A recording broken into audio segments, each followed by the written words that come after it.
First, we will start up clean by importing a picture to PowerPoint into a slide.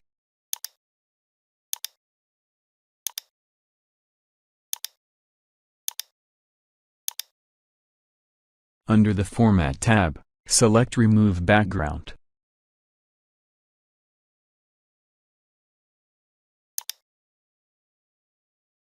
Select Mark Areas to Keep. This will color in purple the areas that will be removed.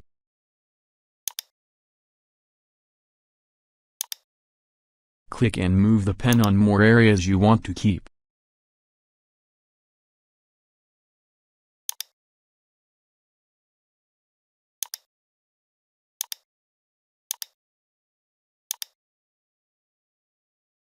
To select areas you want to remove, select Mark Areas to remove.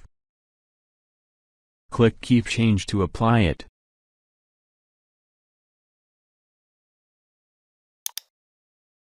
You can move and resize it as usual.